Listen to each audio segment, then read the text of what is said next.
Morning, everyone, and welcome to Leading Conversations. I'm Cheryl Esposito, and today I have the pleasure of interviewing a very special friend, Lisa Kalmin. And Lisa is a transformational leader and trainer. And we're going to talk all about what that really is. She's the mom of two boys, Mhm. and she's the author of the book, The Problem is How You See the Problem. And isn't that true? Isn't that true? So yeah, I hate it when that happens. So Mhm. I would like to welcome you, Lisa, to Leading Conversations. Thank you. Oh my gosh, I'm so excited to be with you. You're one of my favorite people in the world, and Oh, such a leader, a woman leader that I look up to so often. So thank you. It's a pleasure. well, that is makes my heart sing. Thank you. Um, so, Lisa, you call yourself a transformational leader and trainer. And the word transformation and transformational gets used a lot these days. Mhm. Sometimes in places where I'm not sure why it's there. Right. But tell me, tell me what this really is. What is transformation? Because it's like if we can transform everybody, then we'd have a better world. Right. So Right. and it seems like everybody's doing it. So why don't we have a better world? So, That's a it's great like what's question. going on? Yeah, great question. Thank you again. Thank you so much for having me. First of all, I've been doing this kind of work for 38 years. Wow. So I didn't just fall off the turnip truck. I was 28 years old at the time when I experienced transformational work.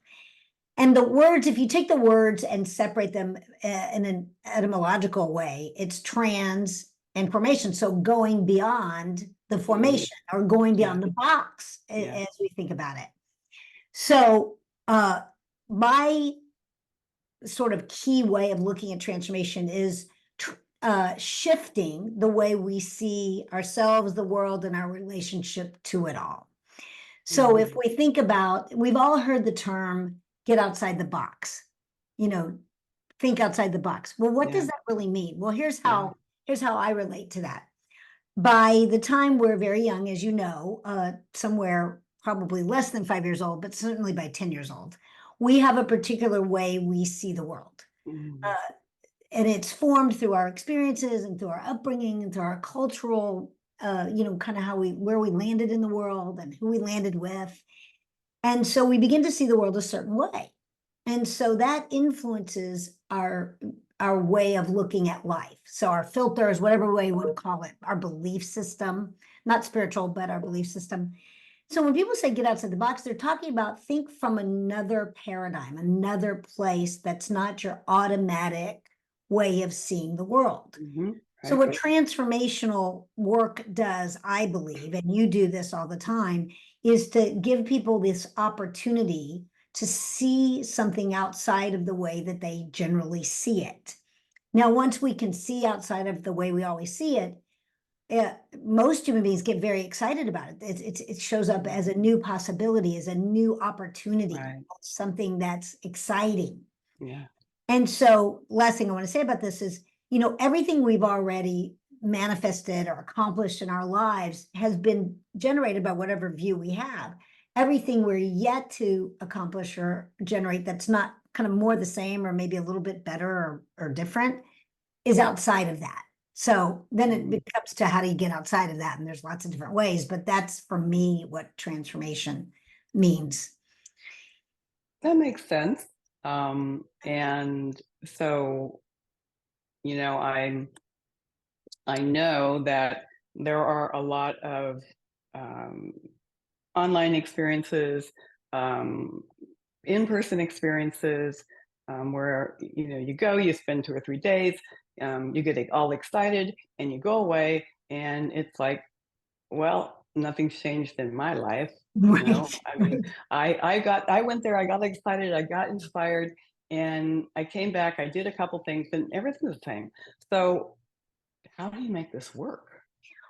Yeah, there's how do you make it work and how do you make it last? Those are, I Right. think, two distinct questions. Right. So when you talk about going somewhere, whether it's online or in person, and getting excited, generally something happens in those environments. I call it a committed environment that's got a Yeah. purpose, where you experience something. You go through an experience. So sometimes I'll say you can't think your way out of your own thinking. Mm, So those experiences, which are really mm, valuable and can be very helpful, have us see things in a new way in that moment. It's a little bit like a peak experience, not necessarily like a childbirth or a marriage, but sure. Yeah. it's a different experience. If one or if someone doesn't take that and then begin to implement from it and integrate it. And that's where I think leadership is so important, coaching is so important, where they take this new moment or this new thought or this new way of seeing the world or new, Hmm. what I call way of being, a quality they've accessed in themselves, and then begin to practice it. Mm, Just like, you know, got to go to if you want to have, a healthy body, got to go to the gym or work out or walk or do something. It requires some implementation and support. And yeah. I think that's where often those kind of quick hit, wonderfully motivating Yeah. processes fall short because either people don't follow through or they don't have a setup for the follow Mm, through. right. Yeah. Right. So, So this brings me to what I have to talk about is the summit that you have put together yay. for actually this weekend, and Yeah. you do it annually. And so, and get ready, everybody. So the title of this summit is Badass Women's Leadership Summit. Yeah. So, all right. So badass. Well, that sounds pretty serious, in a playful way. So what makes it that? Well, first of all, let me just say, when we say badass, and I do this with my business partner, Lynn Sheridan, who you know well. Um, when we say badass, we don't mean the historical way of looking at women as bitchy and controlling and, like that. Right. We No. really mean most women that I know who are navigating family, career, relationship, aging parents, Yeah. children, and uh, making it work, like holding everything. So Hmm. there's an Urban Dictionary definition that ends in thereby leveraging unquestionable authority, something like that. It's really cool. So we've actually put this summit together because we really believe that women's most extraordinary gift is the divine feminine essence that we bring. And so we want to empower women to achieve and accomplish and continue to take care of and nurture as they love to do without the effort and push and drive that is so draining and Hmm. burdensome. So we've brought together 10 incredible women leaders, badass women leaders that have lived this and also teach this and lots of different backgrounds to open up for women. The opportunity is like, how do you access your own divine feminine to accomplish in a way that's not so much with effort and push? And we call it how to feel glorious and be effective. That's our I theme like this. that. Yeah. Yeah. So, you know, I like the idea that badass is more of an empowering statement, right? It's more Yeah. about being empowering. And empowerment, though, is also about being inspired and then implementing. Mhm. So people come this weekend and they get inspired and they listen to all these awesome speakers. So, what is different about your program that's going to help people after the end of the program? Great question. Thank you for asking that. Not everybody does, so that's really nice. Uh, so first of all, each woman will give some clear actions and support to take forward. And then each speaker has a gift. And so there's many, many different roads to follow. Then Lynn and I are going to do a badass women's leadership intensive about a week later, which is a 3-hour how to implement. It'll be complimentary as well, how to implement. And then we culminate our series in the fall in October with a retreat where we do in person. There we bring everybody in, lots of good hugs and experiencing together. And we followed that with a 6-month coaching program for women to really practice how to, and they declare incredibly big, goals, and then how to achieve them without the effort and push, but through the divine feminine. So that's, I mean, the retreat is awesome. And then the follow-up is just so magical because these women really hold each other in such a beautiful way. So we have a couple ways. That's great. Yeah. Yeah, that's great. Because that you do have to have consistency and reinforcement and accountability, right? Yeah. Accountability for doing something afterwards. Definitely. So, I see how excited this work makes you, and I know you, and so I know how committed you are to this work.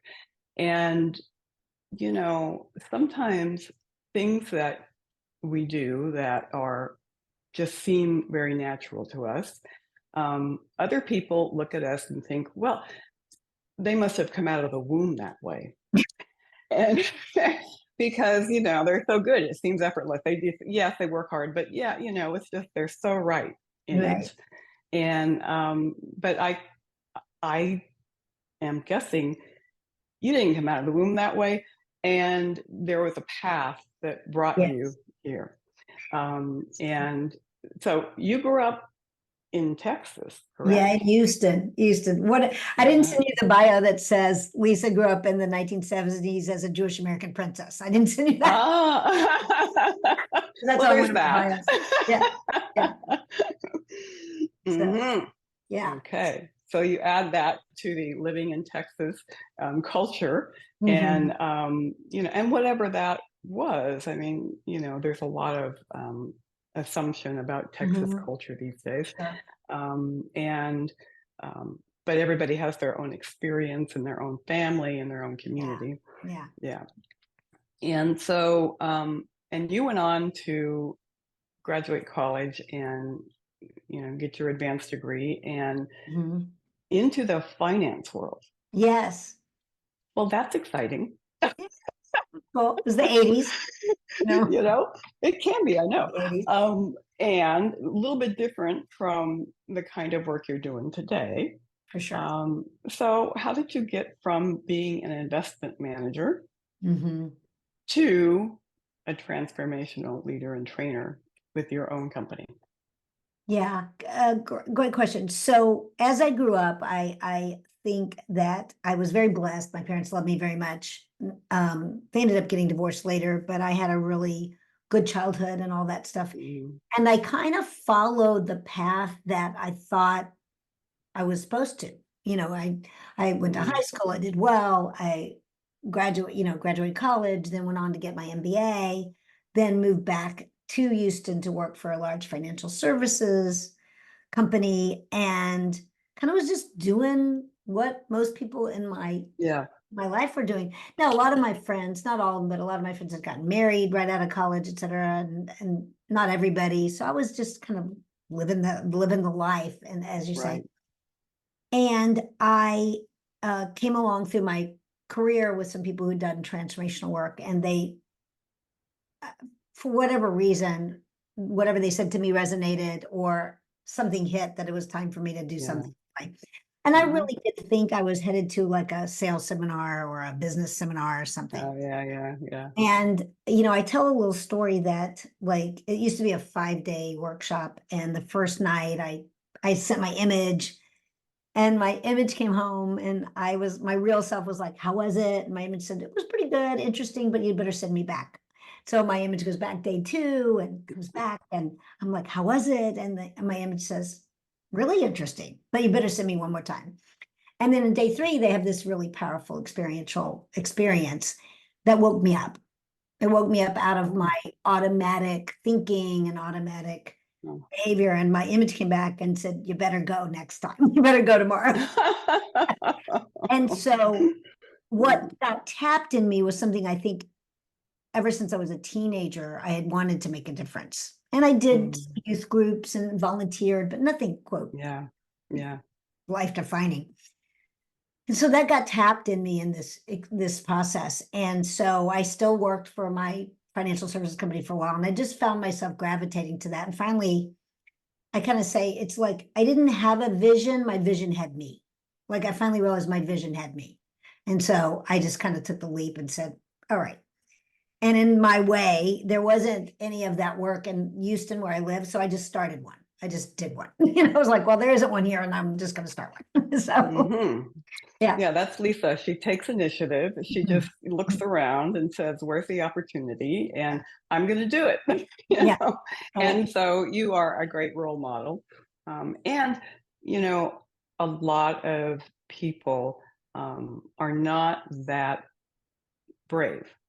'Cause I think it takes bravery Yeah. and courage to do things like that, because you have to leave something behind in order to move Mhm. into that kind of experience, move into that kind of creating your future. Right. And what was it hard, even though you kind of had these messages, was it Mhm. hard for you to walk away from what you had? I mean, I imagine that you were living well, Yeah. finance Mhm. usually pays very well. Yeah, it did. And, life was full and you had lots of opportunity for fun and travel and, Mhm. living your life well. Um, did you ever think that, well, what if I do this and then it doesn't work?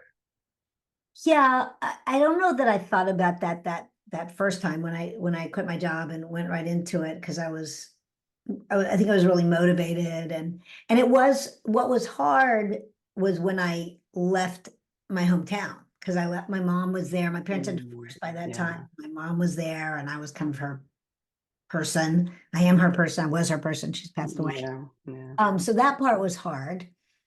And I think when I look at it, and this has happened a couple times, it's when I moved from the East Coast to the West Coast, I was like, I'm just going to go there. Like literally, my lease on my apartment was up, so I'm like, well, I can move across the city or I can move across the country, and I had this opportunity.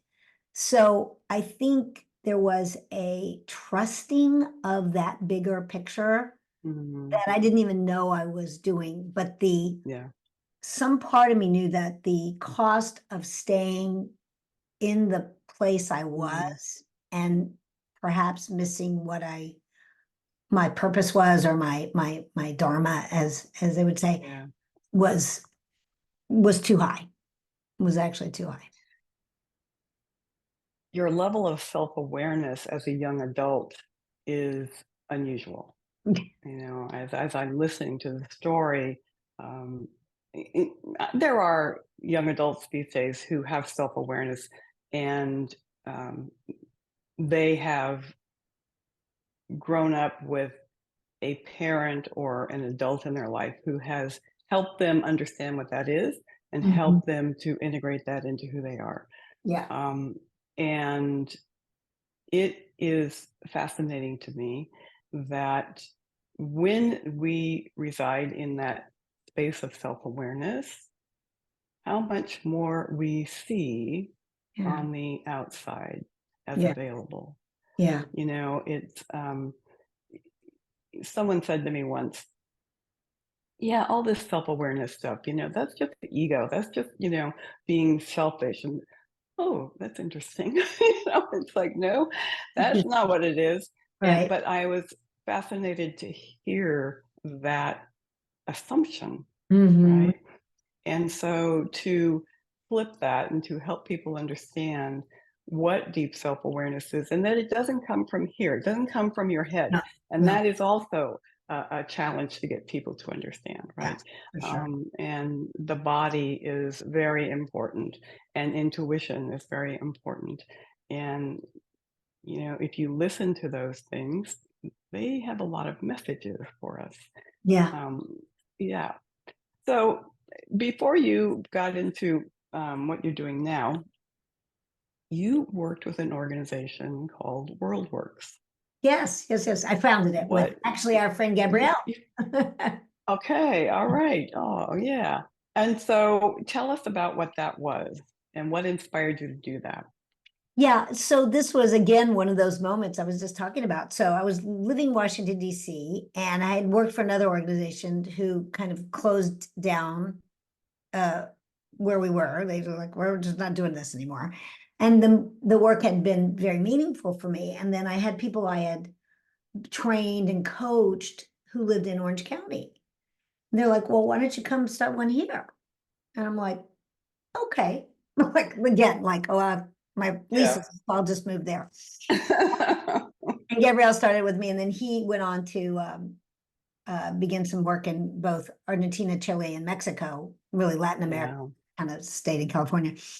And I started WorldWorks, and we started WorldWorks, and then for 17 years ran that, and it was a series of trainings and workshops that culminated for, we had some other stuff, but culminated in a 3-month integration process. And one of the things I'm proudest of is, as a part of that 3-month leadership integration, every team had a community service project. And so we raised about $2.5 million for charities in Southern California. And then Wow. we doubled that in goods and services and many, many hours of volunteer work. So we touched a lot of organizations, which made me very happy. And at Yeah. some point, interesting, tying back to this, to our summit, it was effort and difficult and hard. And Mm. it wasn't a flow for me anymore. And it was time to do something else. So I kind of let that go. Now I probably could have done that in a little more graceful way, but I was just like, okay, I'm done. And that was that. And now I work for other companies and do similar work and have my own coaching. And then Lynn and I Yeah. have our stuff. So, but it Yeah. was So you it was a really wonderful, sweet time in my life, I must say. Yeah. yeah. How long was that? It was 17 years. Yeah. That's a long Yeah. time. Yeah. A So, very long time. yeah. Yeah. And, I love that you say that, and to sum up, it basically is that you have stopped having fun, Yeah. right, in Yeah. doing that work. And I mean, this concept of having fun doing your work for some people is very foreign, because they don't understand how you can enjoy it where it has meaning for you, Mhm. and they don't understand that it doesn't always feel like effort, even though you're working hard, Yeah. right? Yeah. And so, it's the my work, when I'm coaching CEOs or senior leaders, to me, doesn't feel like work. It Yeah. is who I am, and I'm right there. And it doesn't feel like work. That doesn't mean that there aren't things that I have to do to make that happen, or I have to pay attention to, or I have to be responsible for, or accountable for. There are all kinds of things like that, right? Because it's Yes. a business, my business. Sure. Sure. And so people say, yeah, but you run your own business. That's a pain, et cetera, et cetera, et cetera. And so it's like, well, when it feels this right, it doesn't feel that hard. Yeah. And Yeah. when it starts feeling hard, something is off, Yeah. right? Something is off. And we have a friend who I will not name, who is very successful, has had years of success, and author of many books and Mhm. many programs, etc. And she is feeling like she wants to be done with that. And one of the questions she has is, how can I do this? I'd be letting so many people down. Mm. And so, but she's aware that for her, it's not feeling the same way that it's always felt for her. Yeah. Feels to her like it's time to move into another chapter. Yeah. And so, and we know a lot of people in this field, who potentially could be feeling this, may get to this point, maybe have gotten to that point. And so what would you say to them? What would you tell them? That's great. That's a really beautiful question. Well, I can totally relate to this feeling of disappointing because as I was thinking about my particular move, that was my biggest concern. One, how to take care Mm, of my family, and then number two, uh, my graduates, my people, my community, and like, oh my gosh. And I don't know that I was as clear-headed about it then as I am now. I mm, just knew it was time. Now I can see that, and what I would tell her or anyone is that the moment, or when you begin to do what you are doing from burden or duty or obligation or stress or fear, I'm sure yeah, some of that was fear for me, yeah. uh, then the work you're giving to people is no longer that magical benefit that you thought it was. And so I can see now that had I continued in the same way, now I could have shifted my perspective and done something else. Yeah, I sure. just did it how I did it. But in the way I was participating with that, going any longer would have actually been a detriment to my community because who Mm, I was being and the come from wasn't pure vision and purpose. So mhm, I think anybody who gets to that point, as difficult as it is, saying I can no longer serve in that same way yeah. makes it less of a sort of a feeling like you're hurting somebody or disappointing someone. Well, and comes back to being authentic, right? Mhm. Um, in order to be present and transparent and um, be a gift to someone, be a service to someone, there has to be this sense of willingness in you and me in order to be authentic in what we're offering. And if that isn't there, people aren't going to buy. No, People aren't going to want to be no, in that space. no. Yeah. Yeah. Yeah, and what I'll say, because we started with this question of transformational work, when you mention sometimes people call it that and it doesn't feel like it is that, I think some of that is the content, but a lot of it of what they're teaching, a lot of that is the person delivering it is not aligned Yeah. in that way Yeah. because that's what works about your work. It's what works about my work. It's what works about so many people we know is that who they're being in that process is Yeah. so rich and so authentic and so Yes. aligned that it gets transcended to our people, to our clients. Absolutely. Absolutely. So, okay, I have to ask. So you're the mother of two teenage boys, I am. and I kind of imagine that in these days, raising teenage boys, it can be a challenge. And as much as you love them, it can be a challenge. Yeah. So, so uh, I'm not going to ask you to tell me any secrets because I don't think it's important.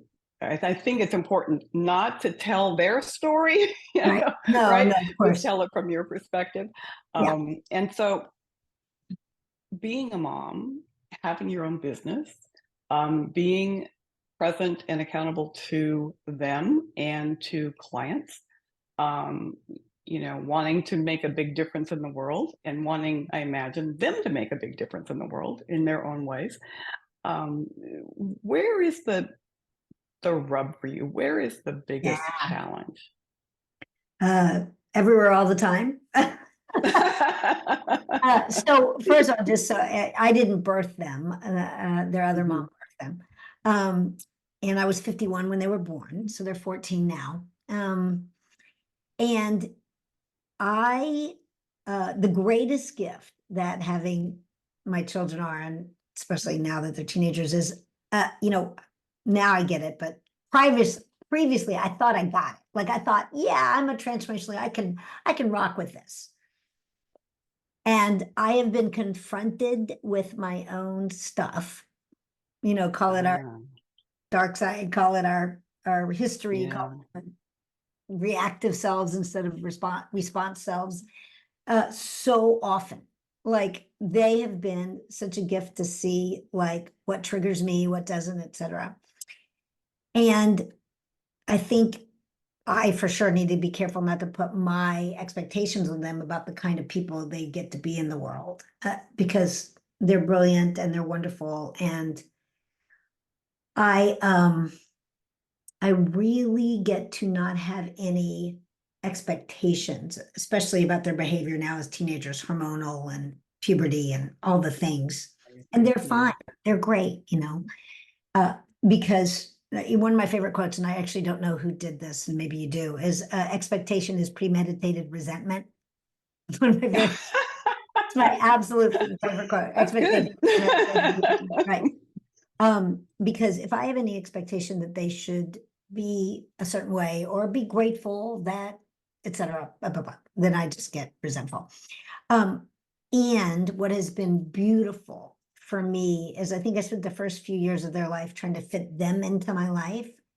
And now, over the last, I'd say several years, I fit being a mom.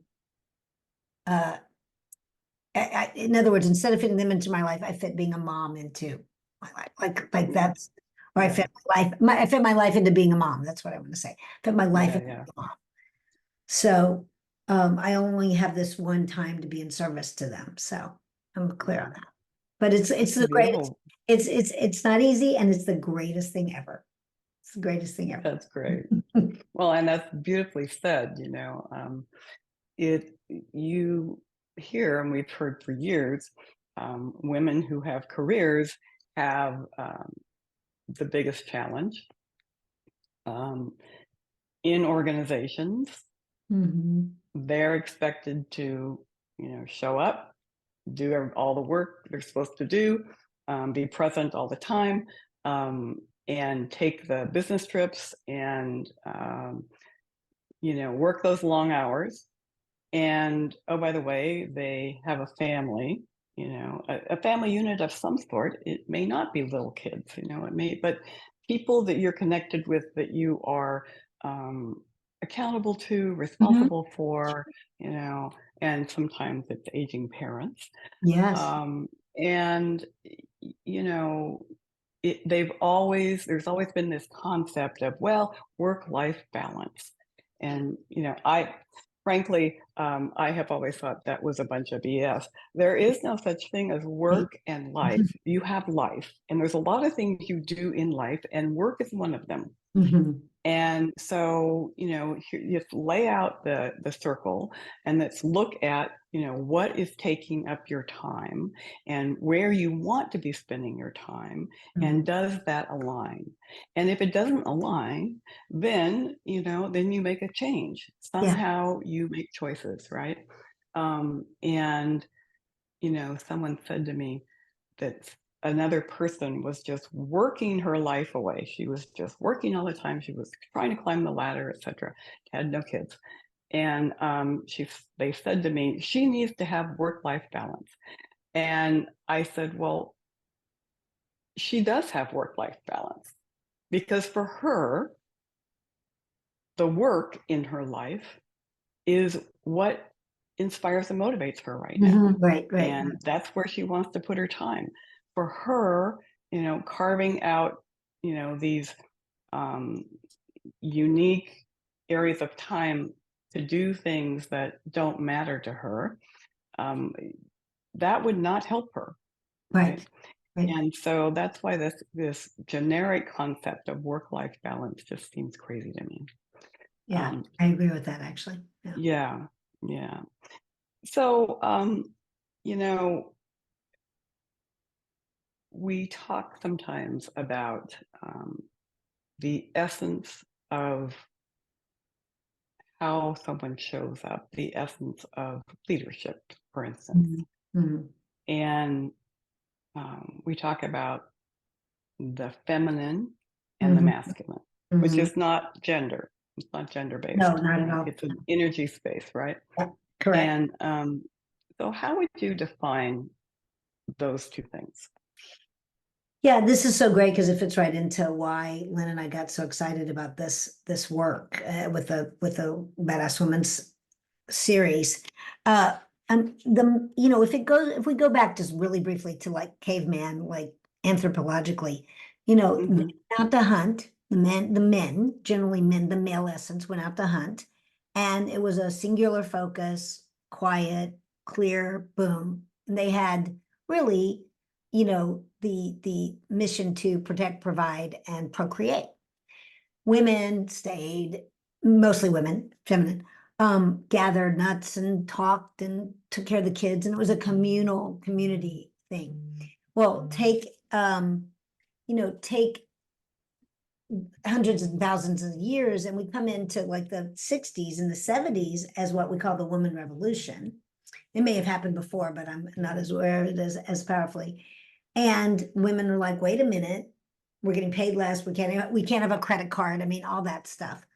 Yeah. And then I think what happened is we swung way over as women to this, and that's women in the workplace and drive and show up and drive like a man and produce like a man and blah, blah, blah. Hmm. Hmm. And that didn't necessarily serve us, although it gave us some certain rights. And now I think, women know that their essence, the feminine essence, is this intuitive, collaborative, nurturing, holding of the whole. We call it the soil, and the soil that feeds the nutrients to the plants that maybe as Yeah. men or masculine.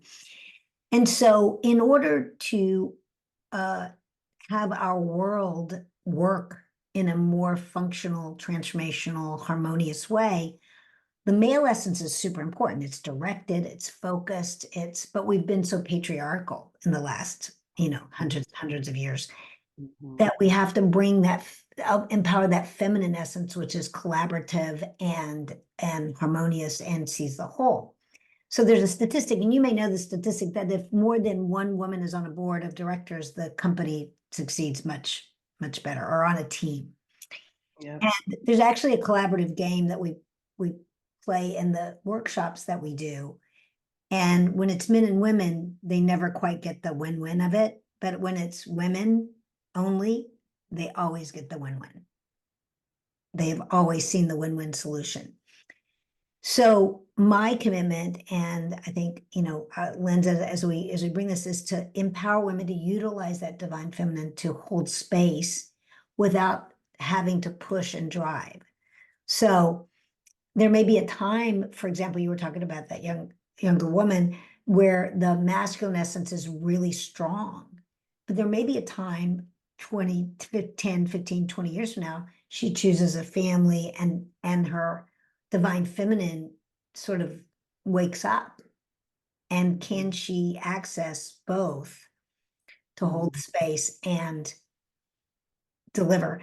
And it was interesting. I was doing a talk with Isabel Tierney, our friend. And Hmm. we were talking, and she goes, well, you just embodied it, because what I said is, like, as women, we need to get on it. Like, that's the male, that's the masculine, like, that's the, like, let's go.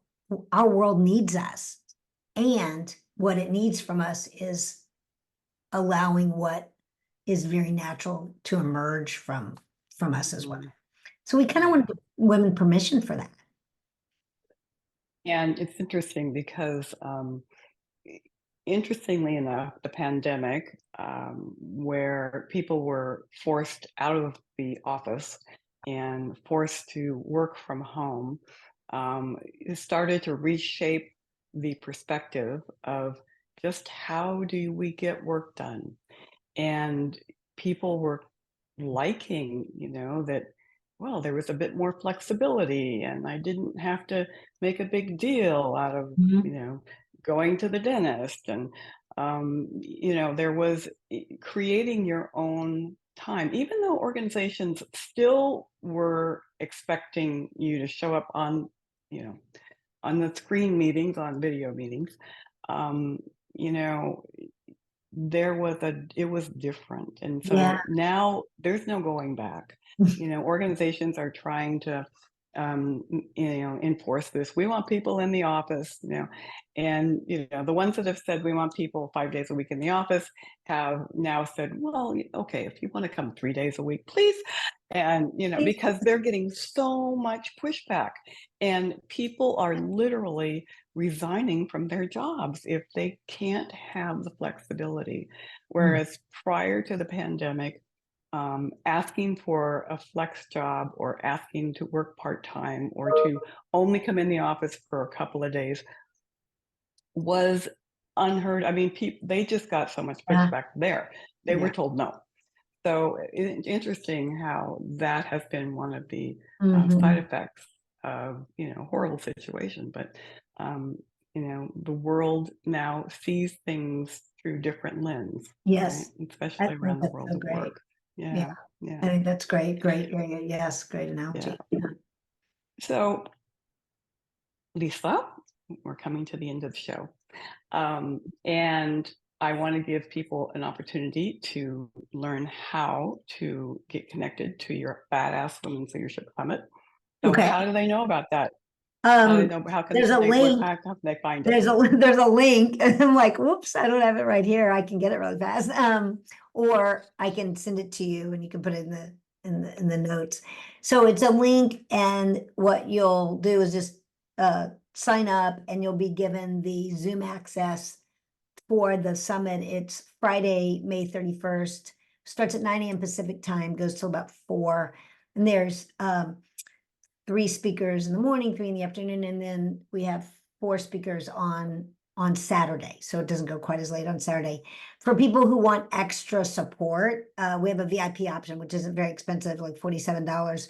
And not only will they get the recordings, but also Lynn and I are going to do a VIP hot seat coaching with them during the lunch hour. So we've done this the last 3 years. It's been so exciting.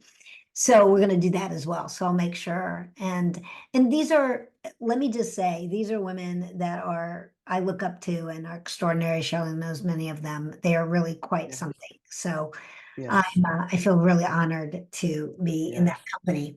Really honored. So absolutely. yeah, And by the way, the Badass Women's Leadership Summit is free. it's free. So in order to be there on the first day and the second day, you don't have to pay anything. It's No. free. You can explore this, and then you can choose to move deeper into it or not. Yeah, And and so, you can pop in and out too. I mean, we'd rather you stay all day, but if, let's say you have a meeting, you pop out and then you pop right back yeah, on your meeting. It's all totally right. cool. Yeah, That's great. yeah. Well, I'm wishing you all the best. I Thank know you. it will be fantastic. You are a And gift. I am so happy that we had this opportunity to speak today. It's- And so I will see you soon, Lisa. Yes, ma'am. And remember, everyone, think big. The world could be a better place because of a conversation that matters. I'm Cheryl Esposito.